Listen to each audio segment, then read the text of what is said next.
"Get that man away from the tactical display."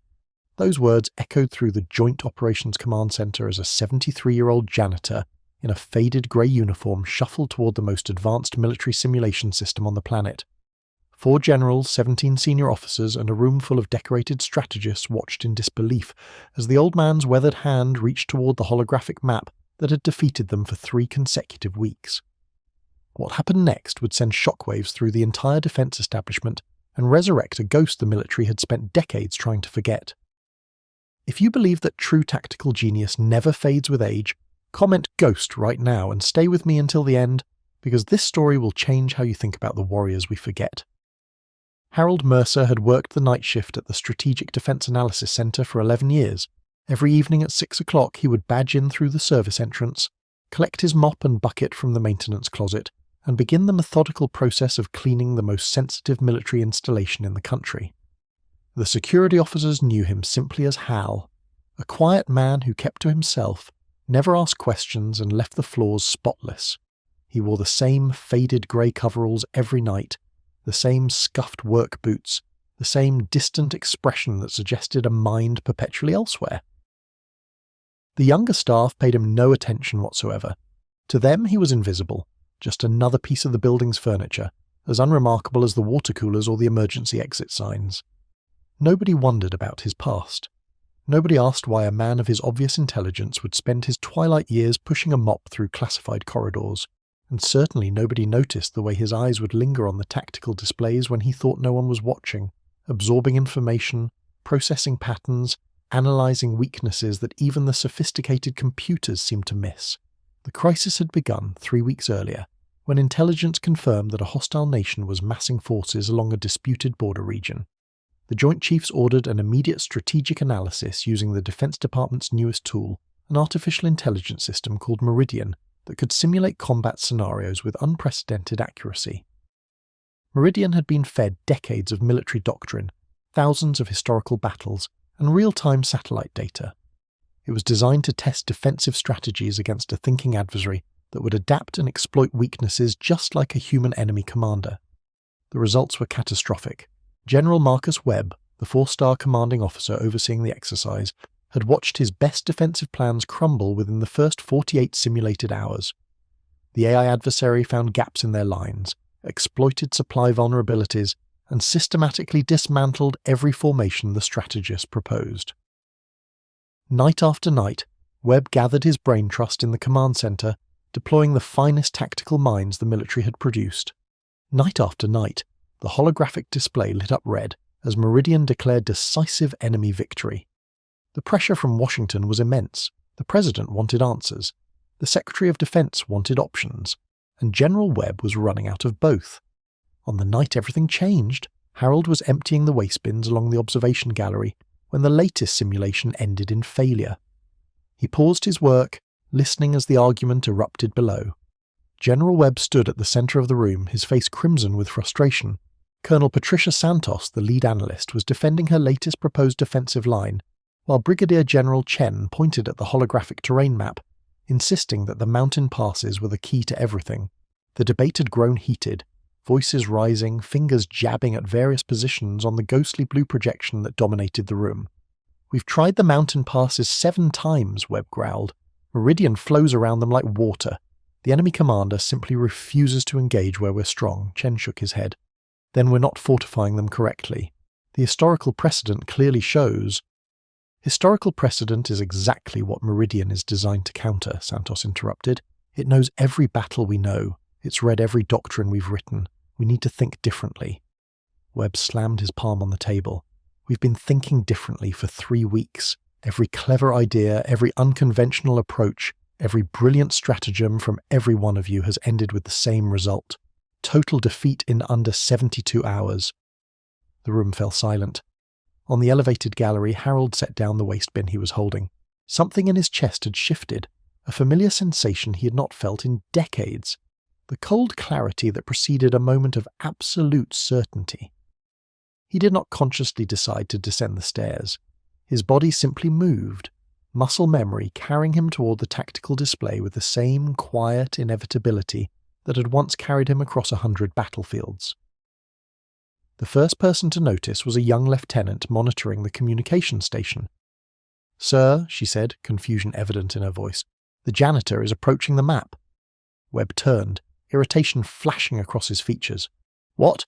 Someone get him out of here! This is a classified briefing." Two military police officers moved to intercept Harold, but something in the old man's gait gave them pause. He was not shuffling anymore.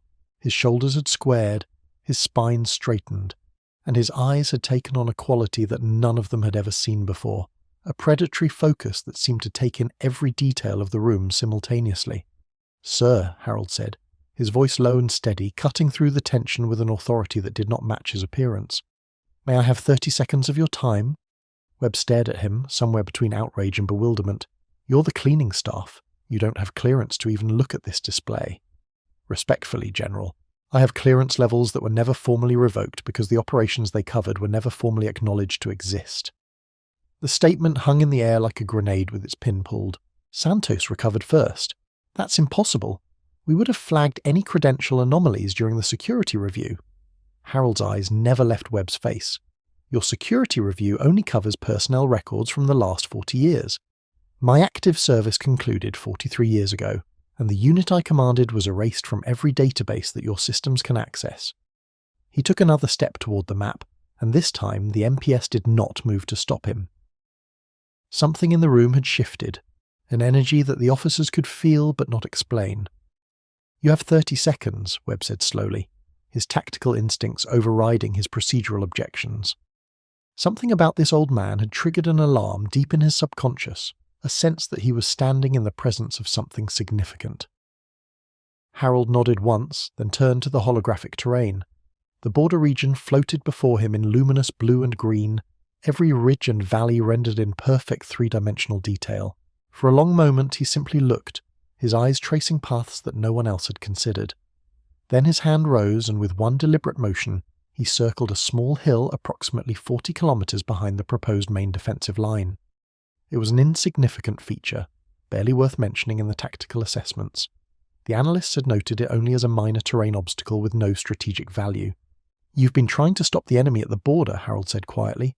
"That's your first mistake. Meridian knows exactly how to break any defensive line you establish there, because that's where every conventional doctrine says you should defend. Every simulation, every war game, every theoretical exercise in the past 60 years has focused on the same forward positions." He tapped the circled hill. "This elevation is called Hill 471 in the old survey maps. It's been omitted from modern tactical assessments because it sits behind your proposed lines and offers no obvious advantage in a forward defense, but it controls something that every other analyst in this room has overlooked." Santos leaned forward, her skepticism warring with genuine curiosity. "What does it control?" "Time," Harold replied. "Hill 471 sits at the intersection of three valley corridors. An enemy force that breaks through your forward positions must navigate around it or through it to reach their strategic objectives. If you position your main defensive force here instead of at the border, you transform the entire operational concept. You're not trying to stop the enemy advance, you're trying to delay it, channel it, and destroy it in a kill zone of your choosing." Chen scoffed. "That's basic defensive doctrine. Trading space for time is nothing new." "No," Harold agreed, "but the application here is unique. Meridian is programmed to exploit forward defensive weaknesses. It's designed to find gaps and penetrate them rapidly before reserves can respond. By positioning your strength at Hill 471, you're not creating a gap. You're creating an invitation, a deliberate weakness that channels the enemy into a prepared position where their speed becomes their vulnerability." General Webb studied the map with new eyes. "Run it," he ordered Santoil. "Reset the simulation and input the old man's parameters." Santos hesitated for only a moment before her fingers flew across the control interface. The holographic display flickered, terrain features recalculating, defensive positions shifting according to Harold's guidance. The Meridian system acknowledged the new inputs and began its analysis. What followed would become legendary in military planning circles. The enemy AI, programmed to exploit conventional defensive weaknesses, surged through the deliberately weakened border positions exactly as Harold had predicted. Its algorithms detected the apparent vulnerability and committed forces to exploit it, just as any capable commander would do. But as the simulated enemy pushed deeper, channeling through the valley corridors Harold had identified. They found themselves compressed into exactly the kill zone he had described.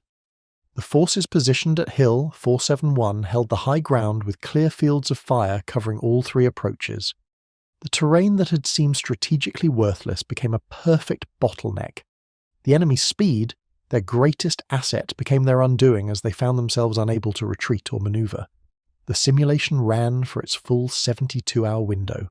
When it concluded, the display glowed green for the first time in 3 weeks. Decisive defensive victory. Enemy forces destroyed. Border secured. The room erupted in stunned murmuring.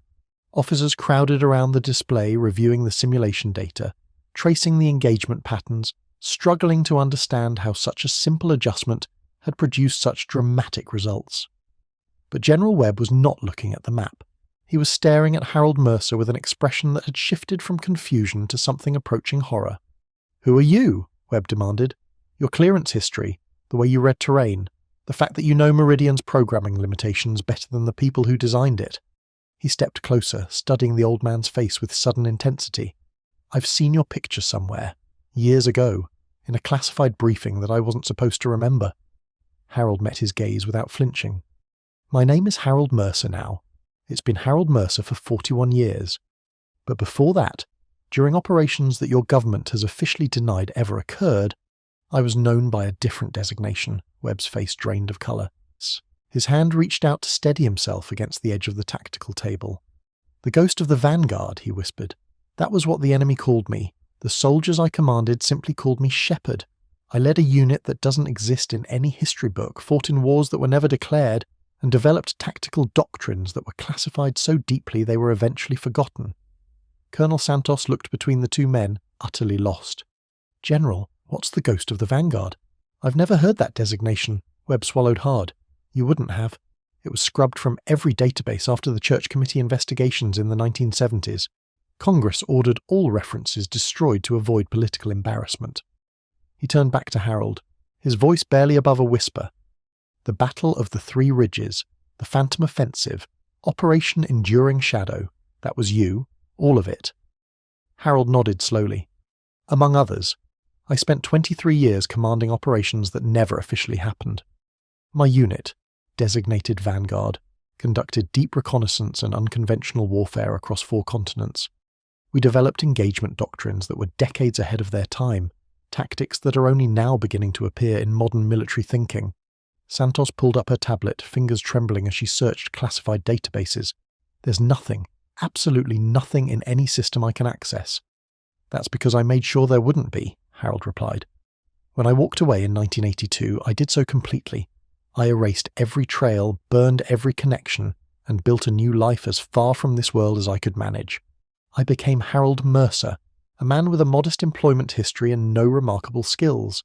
I took jobs that kept me invisible, factory work, warehouse management, and eventually cleaning floors in a building where the greatest tactical minds in the country argued about problems I had solved before most of them were born." General Webb straightened, his composure slowly returning. "Why reveal yourself now? After 41 years of hiding, why step out of the shadows for a simulation exercise?" Harold was quiet for a long moment, his eyes distant, seeing something far beyond the walls of the command center. "Because some things matter more than the safety of anonymity. I've watched your people struggle with this problem for 3 weeks. I've seen capable officers exhaust themselves searching for solutions, and I've recognized the frustration, the fear, the weight of responsibility that comes with knowing that real lives depend on getting this right." He turned to face the room, and for the first time, the assembled officers saw not an elderly janitor, but the warrior he had always been. "I did not step forward to reclaim glory or resurrect a reputation I deliberately buried.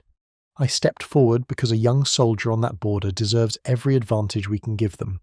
Because somewhere, a 19-year-old private is going to stand a post that my analysis might help protect.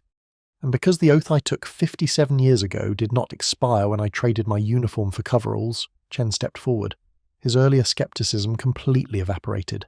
"Sir, the tactics you outlined tonight, they're not in any doctrine manual I've ever studied. How did you know that Meridian would respond that way?"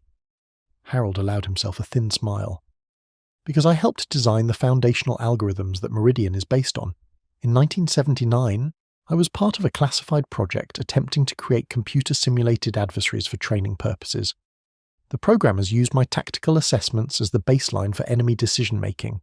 Meridian is the 5th-generation descendant of that original system, he gestured at the holographic map.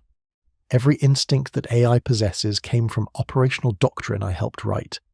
I knew how it would think because, in a very real sense, I taught it how to think. The implications of that statement rippled through the room. Webb turned to his staff, his command voice returning. I want a full intelligence assessment on this man's claimed background, cross-reference with every ally intelligence service that might have parallel records, and I want it done quietly. If what he's saying is true, this conversation never happened, and his identity remains protected. He looked back at Harold with a mixture of respect and lingering disbelief. In the meantime, I'd like you to remain on base. There are people in Washington who need to hear what you told us tonight. Harold shook his head slowly. General, I didn't come forward to be studied or debriefed or paraded before congressional committees. I came forward to solve a tactical problem. That problem is now solved. My work here is finished. You can't just disappear again. What you know, the experience you possess, it's invaluable to national security. What I know, Harold replied gently, is that no man should carry the weight of a nation forever. I gave 23 years to missions that cost me my family, my health, and very nearly my humanity. I spent another 41 years making peace with those sacrifices. I am not the answer to your problems, General. I am simply an old man who remembered something useful at the right moment. But Webb was not ready to concede. He pulled out his phone and dialed a number from memory. The conversation was brief and conducted in tones too low for anyone else to hear. When he finished, his expression had changed to something approaching wonder. I just spoke with the Director of National Intelligence. He made a call to someone who made another call. What they found confirmed everything you've told us. He set down the phone with exaggerated care. The Ghost of the Vanguard was awarded 11 commendations that don't officially exist for operations that never officially occurred. 3 of those commendations were for actions that personally saved over 200 Allied lives. You were recommended for the Medal of Honor twice. Both times the recommendations were buried because acknowledging the operations would have caused international incidents. The officers around the room had gone completely still. Harold stood motionless in his grey coveralls, his expression unreadable. Awards and commendations were never the point. The point was bringing my people home. The point was completing the mission with the minimum possible cost in blood. I did not serve for recognition. I served because it was the right thing to do. Santos spoke up, her voice thick with emotion. Sir, with respect, we owe you an enormous debt. Not just for tonight, but for decades of service that apparently kept this country safe in ways we'll never fully understand. We should be thanking you, not letting you walk away to push a mop for another 11 years. Harold looked at her with something approaching warmth. Colonel, the debt runs both ways. Every soldier I ever commanded made sacrifices that humbled me.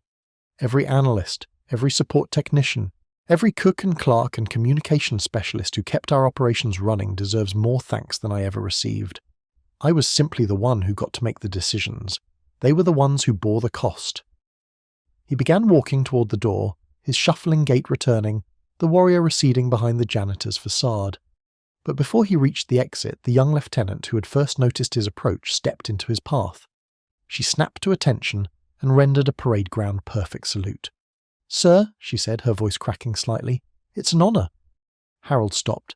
For a long moment he simply looked at her, this young officer at the beginning of a career he had finished before she was born.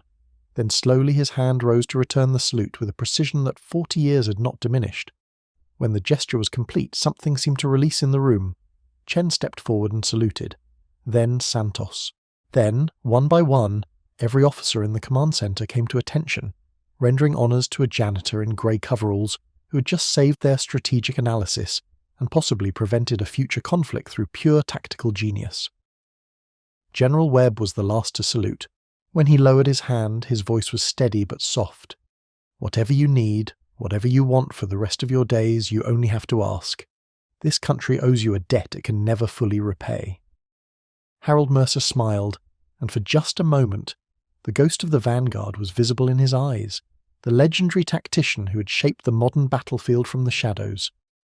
What I want, General, is to finish cleaning the floors and go home to my apartment, where I'll make a cup of tea and read a book about ancient history, because that's the life I chose when I stopped being a weapon and started being a man again." He paused at the doorway, looking back one final time. "But I'll tell you what. If you ever find yourself staring at a problem that none of your computers can solve, you know where to find me. I'll be the old man with the mop, watching and listening, just in case you need another 30 seconds of my time." He walked out into the corridor, and the door closed behind him with a soft click. In the command center, General Webb stood motionless for a long moment, staring at the holographic display where Hill 471 still glowed with the marker Harold had placed. "Get me the Historical Archives Division," he finally ordered. "I want to know everything about every operation this man ever touched. And Santos, I want that defensive plan formalized and sent to the Joint Chiefs by morning. We just received a masterclass in tactical thinking from a ghost who's been pushing a mop outside our door for 11 years. The colonel nodded, already moving toward her station, but she paused and looked back at the door through which Harold had disappeared. "General, do you think he'll really stay? After tonight, after revealing himself, can he go back to being invisible?" Webb considered the question carefully. "I think Harold Mercer has been invisible for so long that it's become his natural state. The ghost of the Vanguard was something he put away decades ago, and tonight he only brought it out because lives were at stake. Men like that don't seek recognition, they seek purpose, and as long as there's a floor to clean and a tactical display to watch, I suspect he's exactly where he wants to be." 6 months later, the defensive doctrine based on Harold's analysis was formally adopted by the Joint Chiefs and disseminated to theatre commanders worldwide. Military historians would eventually identify it as one of the most significant strategic innovations of the decade, a fundamental rethinking of defensive warfare that transformed how American forces approached border security operations. The doctrine was given an official designation and credited to the Strategic Analysis Division, with no mention of its true origin. But within certain classified circles, a different story circulated.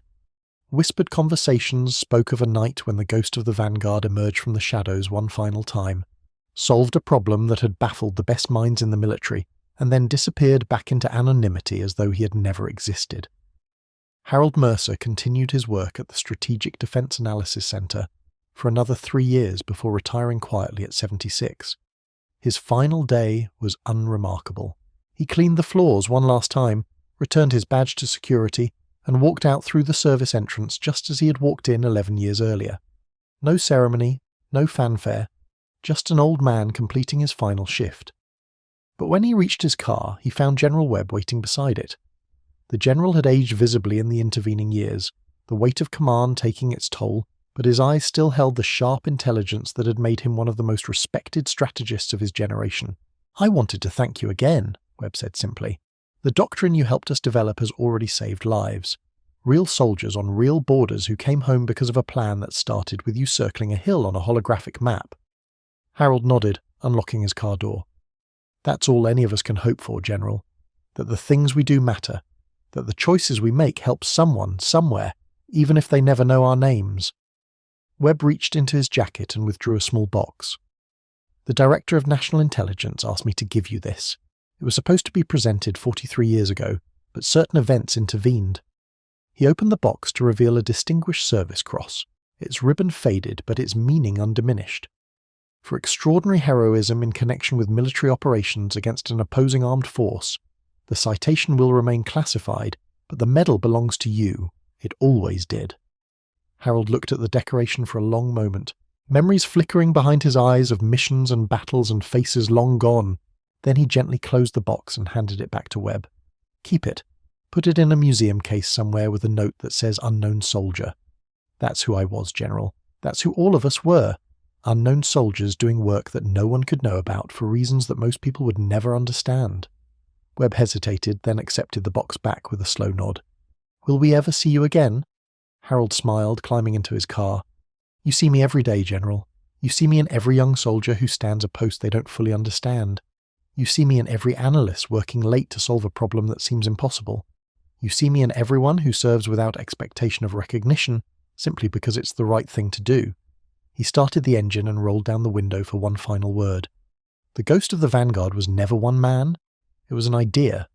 The idea that some battles have to be fought from the shadows and some heroes have to remain nameless, and some sacrifices can never be publicly acknowledged. That idea didn't disappear when I walked away. It just found new people to carry it forward. He put the car in gear and drove away, disappearing into the evening traffic, an ordinary old man in an ordinary vehicle, returning to an ordinary life that concealed the most extraordinary past.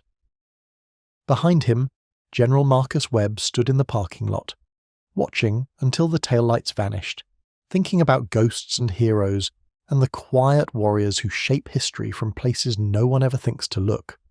Today, Hill 471 remains a classified reference point in American defensive doctrine.